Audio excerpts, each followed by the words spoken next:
Hello everyone, welcome to my YouTube channel. So आज हम पढ़ेंगे reorganisation act.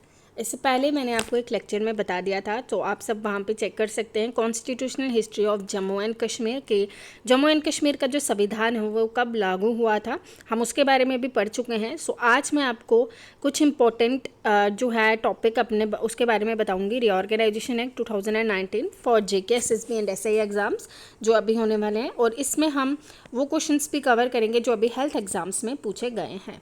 Okay, reorganisation act जैसे ही हुआ था तो जम्मू एंड कश्मीर की दो यूनियन टेरिटरीज बन गई। तो एक थी जम्मू एंड कश्मीर, दूसरी थी लद्दाख। ओके, तो इसका जो एक्ट है वो 2019 में जो हुआ था, reorganise Jammu and Kashmir and Ladakh.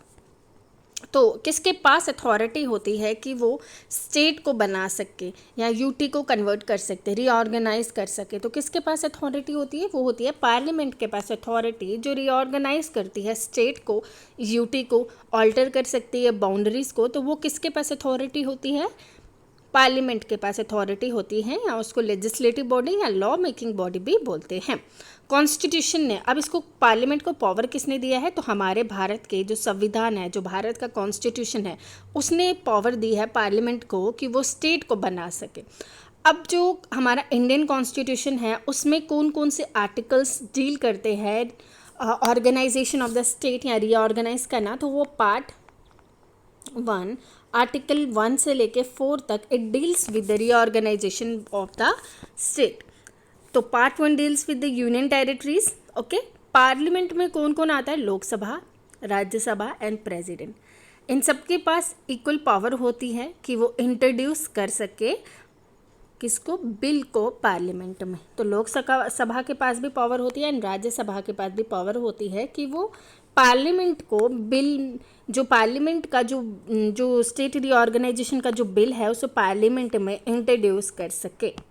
सो ये था थोड़ी सी कहानी। इसके बाद आपको एक और चीज़ बताती हूँ कि सबसे पहली जो स्टेट थी जो लिंग्विस्टिक बेस पे बनी थी, वो बनी थी 1953 में, जो कि है आंध्र प्रदेश। तो ये लिंग्विस्टिक बेसिस पे बनी थी। उसके बाद ये ऑर्डर निकाला गया कि स्टेट रीऑर्गेनाइजेशन एक्ट होगा, जिसमें कि जो भी स्टेट्स हैं वो लैंग्वेज के बेसिस पे ही बनेंगी। सो बिल इंट्रोड्यूस होता है।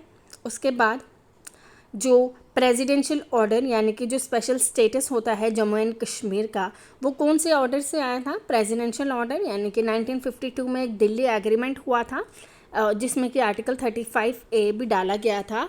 Okay, special status to the state of Jammu and Kashmir, जो कि हुआ था जवाहरलाल नेहरू एंड शेख अब्दुल्ला के बीच में। तो आपको दिल्ली एग्रीमेंट का जो ईयर है 1952 ये भी याद रखना है, एंड प्रेसिडेंशियल ऑर्डर 1954 में ये भी याद रखना है। ओके, फिर उसके बाद जैसे ही दिल्ली एग्रीमेंट हुआ, उसके बाद जो 35A था प्रेसिडेंशियल ऑर्डर, उसको मतलब असेंट मिल गया। उसके बाद 1954 के बाद जो 35A है वो हमारे जम्मू एंड कश्मीर के कॉन्स्टिट्यूशन में आ गया था। अब आर्टिकल 35A क्या है तो आपको मैं एक शॉर्ट में बता देती हूँ। एक ऐसा अधिकार है जम्मू एंड कश्मीर के लोगों के पास, परमानेंट रेजिडेंट स्टेट के पास, जो कि उन्हें स्पेशल राइट्स और प्रिविलेजेस देता है, जो कि प्रेसिडेंशियल ऑर्डर के तहत जम्मू कश्मीर के कॉन्स्टिट्यूशन में डाला गया था। तो प्रेसिडेंशियल ऑर्डर का ईयर क्या है? 1954 अंडर आर्टिकल 370, यानी कि 35A जो हिस्सा है वो आर्टिकल 370 के अंदर डाला गया था।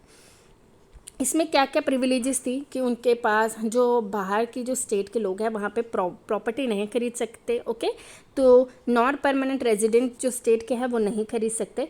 तो ये जो था ये प्रिविलेजेस थी हमारे जो जम्मू एंड कश्मीर के लोग हैं उनके लिए।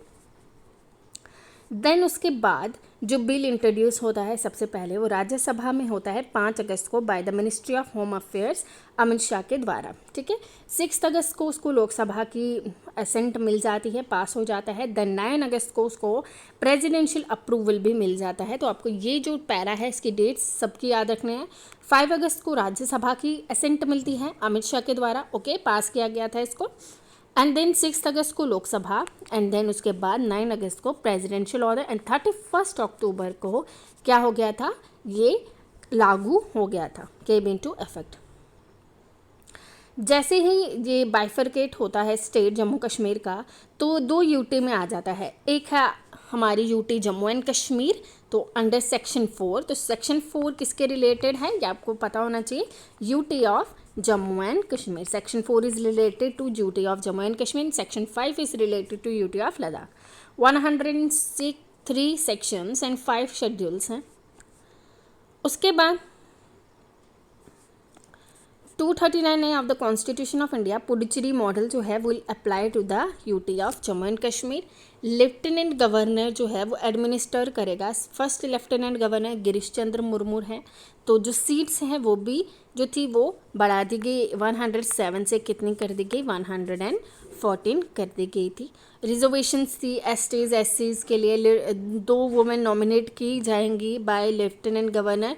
एंड जो 24 सीट्स हैं वो वेकेंट होंगी as it has been under Pakistan occupied Kashmir. तो लेजिस्लेटिव असेंबली 5 साल का समय होगा उनके पास. लेजिस्लेटिव असेंबली जो है स्टेट लिस्ट के सारे सब्जेक्ट्स जितने भी सेंटर के सब्जेक्ट्स थे वो इम्प्लीमेंट होंगे जम्मू एंड कश्मीर में, एक्सेप्ट कौन कौन से, public order and police order, ये 2 नहीं होंगे. तो जो नहीं है आपको उनके नाम याद रखने हैं, जैसे पब्लिक ऑर्डर एंड पुलिस, इन दोनों के नाम याद रखने हैं.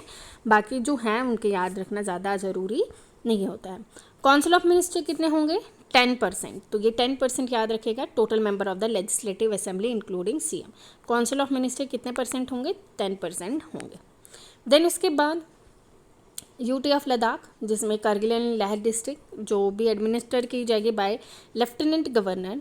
फर्स्ट लेफ्टिनेंट गवर्नर कौन से, राधा कृष्णा माथुर. तो ये याद रखना है आपने, Radha Krishna Mathur.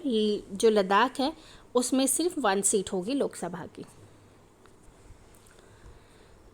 There will be no legislative council, no MLC. यहाँ पे कोई भी लेजिस्लेटिव काउंसिल नहीं होगी. Chief ministers cabinet decision 5th schedule से 106 central laws will now apply to Jammu and Kashmir and laws. कितने सेंट्रल लॉज हैं, 106 सेंट्रल लॉज होंगे. 153 state laws, 166 state law continue to remain in force. 2005 जो भी सेंटर के act थे वो सारे अब स्टेट में लागू हो जाएंगे जम्मू एंड कश्मीर में. Okay. High court of Jammu and Kashmir to be the high court of both UTs, section 75. तो आपको ये याद रखना है. रणबीर पीनल कोड जो है वो क्या हो गया, इंडियन पीनल कोड के साथ रिप्लेस हो गया है. 1860 याद रखिएगा डेट को भी. ओके. JNK CRPC था, अब रिप्लेस हो गया सेंट्रल CRPC. जो एंटी करप्शन ब्यूरो था वो किसके द्वारा बनाया जाएगा, वो लेफ्टिनेंट गवर्नर के द्वारा ही बनाया जाएगा. ट्रांसफ़र ऑफ प्रॉपर्टी होगा अंडर सेक्शन 139. तो ये जो सेक्शंस हैं, restriction on the transfer of property under section 139, ये याद रखिएगा. एंड आपने याद रखना है हाई कोर्ट कॉमन होगा. ओके. रणबीर पीनल कोड इससे रिप्लेस होगा. एंड एंटी ब्यूरो जो है वो किसके द्वारा हेड की जाएगी, lieutenant governor. Section 1 and 2. Section 3 Ladakh without as UT without legislature. Section 4 Jammu as UT. Section 5 governor existing. Section 10 representative of the house.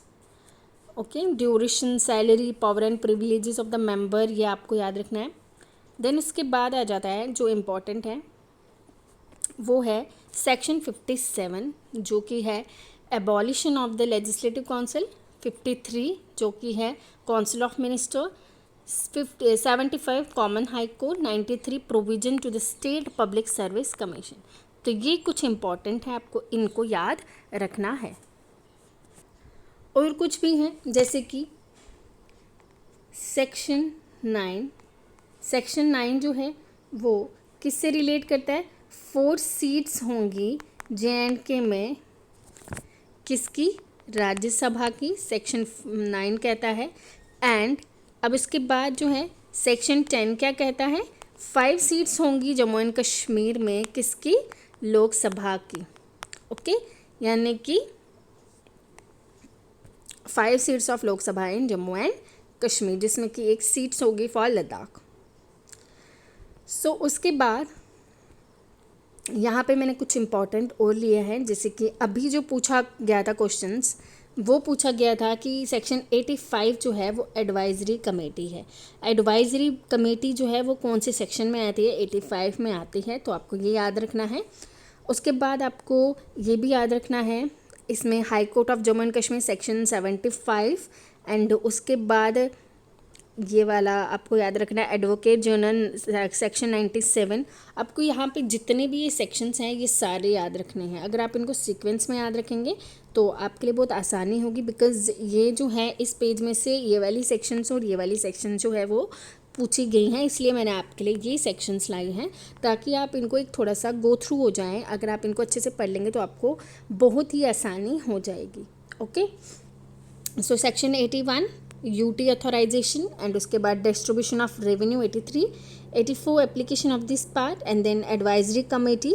उसके बाद आ जाता है audit report. Audit report most important है, सेक्शन 72। तो आपने ये सब चीज़ें याद रखनी है। सो ये था हमारा आज का लेक्चर जिसमें हमने आज पढ़ा है reorganisation act of Jammu and Kashmir. पढ़ने में बहुत इजी है, आपने बस इस PDF के गो थ्रू हो जाना है। उसके बाद अगर आपको कोई समझ ना आए तो आप मुझे कमेंट सेक्शन में बताइएगा। सो होप आपको ये लेक्चर पसंद आया हो। मिलते हैं अपने नेक्स्ट लेक्चर में। सो जिसको PDF चाहिए इसका तो आप मेरे टेलीग्राम चैनल पे भी ज्वाइन हो सकते हैं, लिंक डिस्क्रिप्शन में डाल दिया है। जो न्यू है वो मेरे चैनल को सब्सक्राइब कर दें। Thank you and bye bye.